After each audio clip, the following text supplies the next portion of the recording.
Hello my dear students, welcome back to my channel. So this video session I'll be continuing with the last one, that is structure of bacterial cell. It is continuation of the last lecture. So last video I have completed the shapes of bacterial cells. So here we start with the structure of bacterial cell. So in the structure of bacterial cell I will discuss this in different aspects, different structural features. Previous I have already given the diagram. You should have the diagram also with you. So first part of the bacterial cell is cell envelope. Cell envelope is made up of these three structures: glycocalyx, cell wall and cell membrane. So these three together is called as cell envelope. The next, pili or fimbriae. These are the structures which are present external to cell wall. They are present external to cell wall, present external to cell wall. These are called as they are called as pili or fimbriae. So we will see what are the difference between these two, pili or fimbriae. Then cytoplasm, and everything about cytoplasm, what are the components and all, every aspect about cytoplasm, and what are all present inside the cytoplasm, like inclusion bodies, gas vacuoles, nucleoid and ribosomes. So these aspects will be covering in different videos. Like I said earlier, it is very difficult to include everything in single video, because from your point of view, if I think, you will not be able to sit at one point and then see everything. If I divide into parts, it will be easy for you to understand that particular subtopic, that particular topic. Try to learn that. Whatever topic is discussed here, try to read it from textbook and try to listen and learn it. One more very important thing is that you have to see the video right from beginning to the end. You cannot forward like any other videos, like movies or any other videos. When you see, you try to forward it, or songs when we don't like in a movie, we try to forward. But this is not for entertainment, children. You have to understand the topic. So you cannot forward it. Once you start, you have to watch up to the end. Then you will get the maximum benefit. So let me get into the topic. So first we will start with cell envelope. First part of cell envelope, that is glycocalyx. Glycocalyx, it is a gelatinous layer present outside the cell wall. Gelatinous layer present outside cell wall, that is called as a glycocalyx. And this glycocalyx is made up of, it consists of two layers. It consists of two layers. Two types, two layers, or it is actually two types. One is called as slime layer, and the second one is called as capsule. Both are similar in their chemical composition. That means both are made up of polysaccharides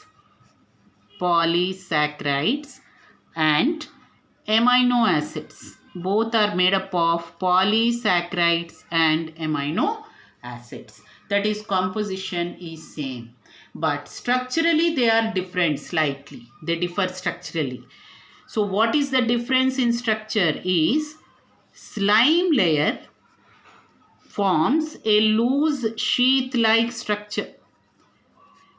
Slime layer forms a loose sheath-like structure, which can be easily dissolved. Loose sheath-like structure which can be easily dissolved. Whereas capsule forms a tough layer, or a thick layer which cannot be easily dissolved. It cannot be easily dissolved by any chemicals or by host enzymes or by any chemicals. It cannot be easily dissolved.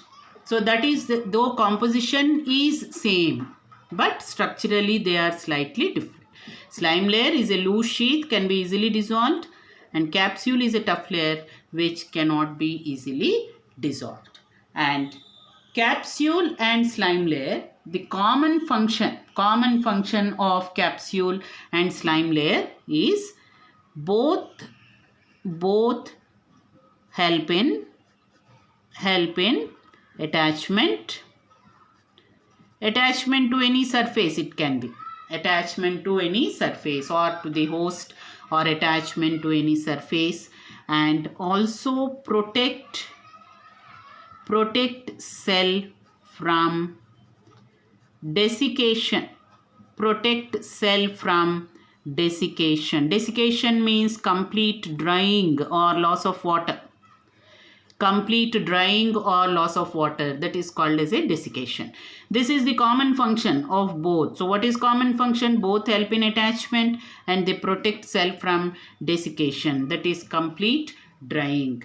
But capsule is found in generally pathogenic bacteria. Capsule, it is present in pathogenic bacteria. Pathogenic bacteria. Pathogenic means disease causing bacteria.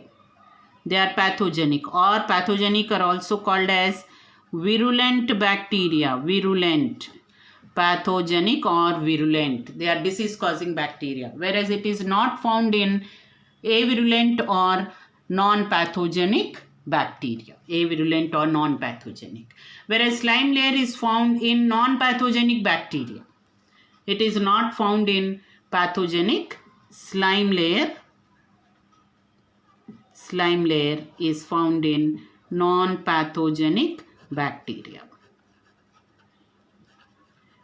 So pathogenic bacteria, they are called as also capsulated bacteria because they are covered by a capsule to protect themselves from the host tissue. So this is what is glycocalyx. Next we will do about the cell wall. Cell wall, its composition and what is the function of cell wall. So let us now do it. What is a cell wall? Cell wall forms the outer tough layer. And cell wall is rigid. That is, it is protective in function. Even capsule also is protective. It is protecting against the host. Similarly, cell wall also, it is rigid, protective, and it gives shape to the cell. It gives shape to the cell, particular shape. And it also protects cell from bursting.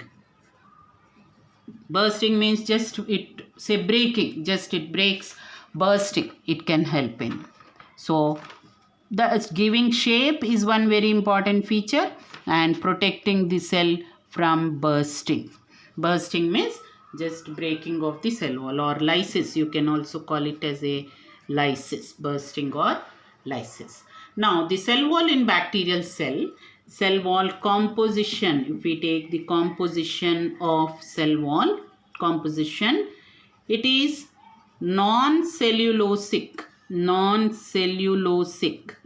That is, there is no cellulose. Like in plant cells we find cellulose is present, but here there is no cellulose. Instead, the cell wall mainly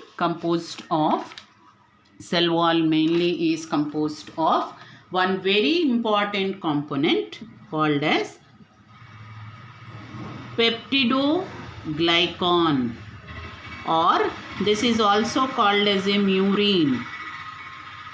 Peptidoglycan, or it is called as a murine. That is very important component present in bacterial cell.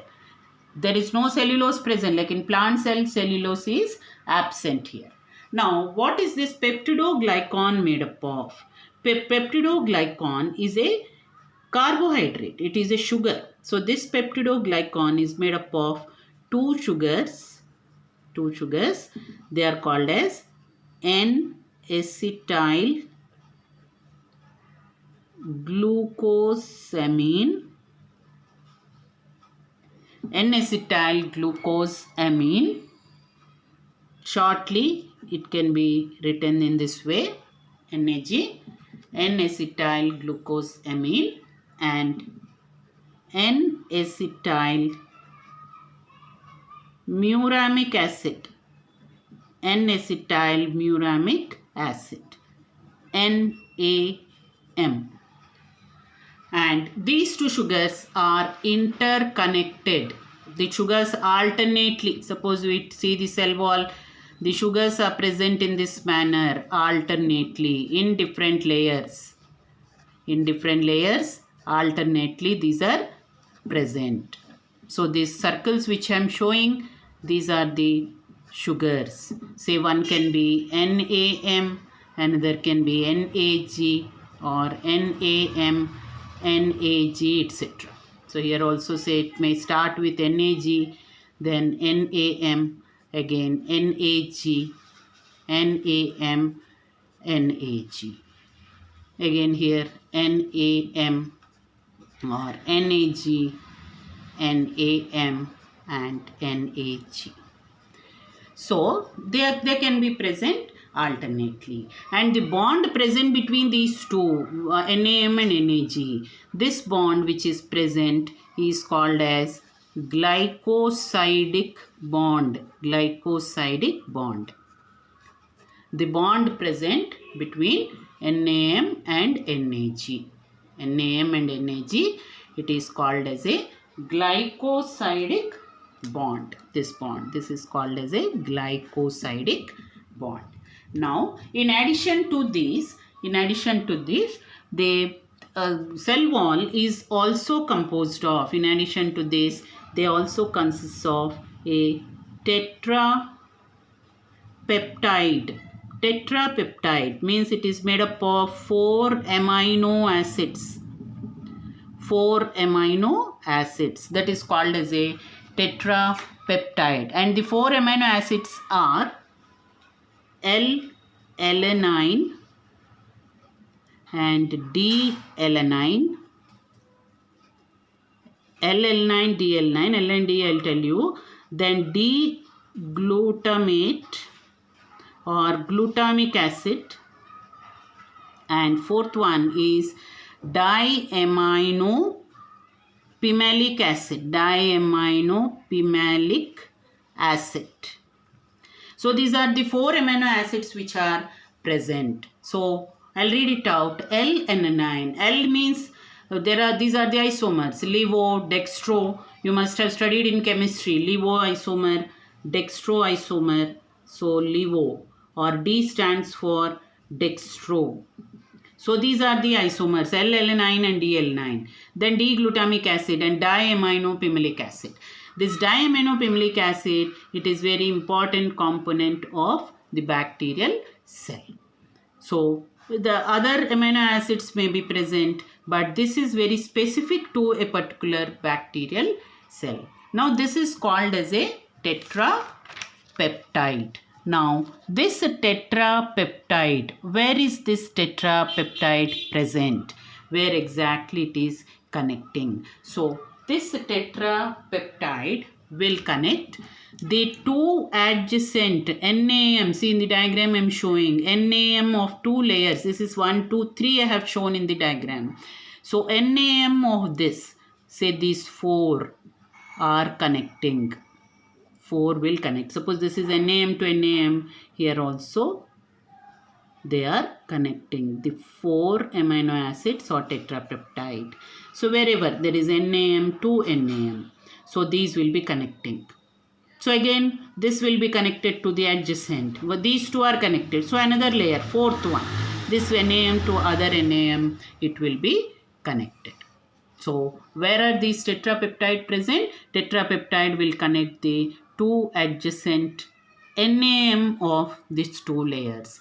That is the position of tetrapeptide. Now the two alternate layers. Another feature of the structure is the two alternate layers. This is a first layer, this is second and third. The two alternate layers will be also connected. The two alternate layers, how are they connected? The two alternate layers are connected by pentaglycine. So I'll write it down here. The two alternate sugar layers, they are connected by pentaglycine. Pentaglycine means 5. Penta is 5. 5 glycine molecules. Glycine is another amino acid. Glycine is another amino acid. So the alternate one. So alternately they can be connected. So this is one. First one is connected to third. So first is connected to third. This is how many? 5 must be present. So 3 and 4 and 5. So what are these 5 molecules? These are glycine. 5 glycine molecules. G. So glycine molecules. So pentaglycine. I will write the glycine molecules here. So these 5, say this is one glycine, this is another glycine. So pentaglycine molecules. So pentaglycine are connecting the two alternate layers. And where are the amino acids present? Amino acids are present connecting the two adjacent layers, connecting the two NAM. That is what is the structure of cell wall and the peptidoglycan structure. Now, this cell wall shows a typical feature, that is, cell wall can be stained, and cell wall is different from one bacterial cell to the other. So based on composition of cell wall, a staining technique is explained based on the composition of cell wall. This staining technique, it is called as a Gram staining. Staining technique is called as a Gram staining technique. So this Gram staining technique is useful in categorizing the bacterial cell into two types. They are categorized as Gram positive and Gram negative bacteria. This Gram word is after the scientist name who first developed the technique.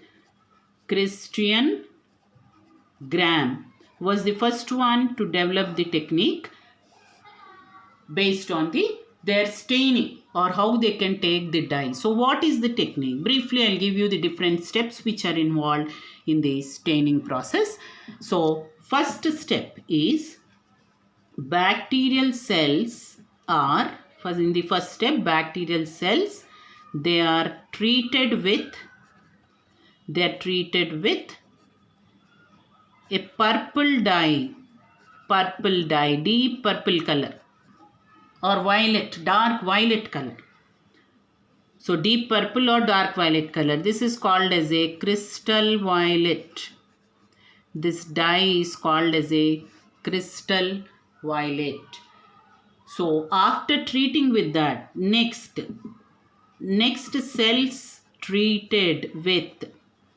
cells are treated with another dye called as iodine. Iodine will fix the stain to the cell wall. Cell wall will take up the stain. So this iodine will fix the stain to the cell wall. This acts as a fixer, fixes the stain to the cell wall. And the third, these are now the cells, they are treated with treated with third chemical is alcohol. Alcohol is a decolorizing agent. It is used for decoloration. It is a decolorizing agent. So after treating with alcohol, some bacterial cells can retain the color, other bacterial cells will lose their color. The bacteria which retain color of what? The first chemical, that is color of crystal violet. The bacterial cells which retain color, these are called as gram-positive bacteria. And bacteria which lose their color, these are called as gram-negative bacteria. Which lose their color, they are called as gram-negative bacteria. Now, the difference why some are gram-positive, some are gram-negative is because of the layer of thickness of peptidoglycan present. In gram-positive bacteria, the peptidoglycan is very thick. It has a thick peptidoglycan. Thick peptidoglycan is present, and gram-positive will not have no outer lipid layer. So why they are behaving as gram-positive, or why they are able to retain the color, is because of this feature. They have thick peptidoglycan and no outer lipid layer. Opposite we find in gram-negative. That means these will have thin layer of peptidoglycan.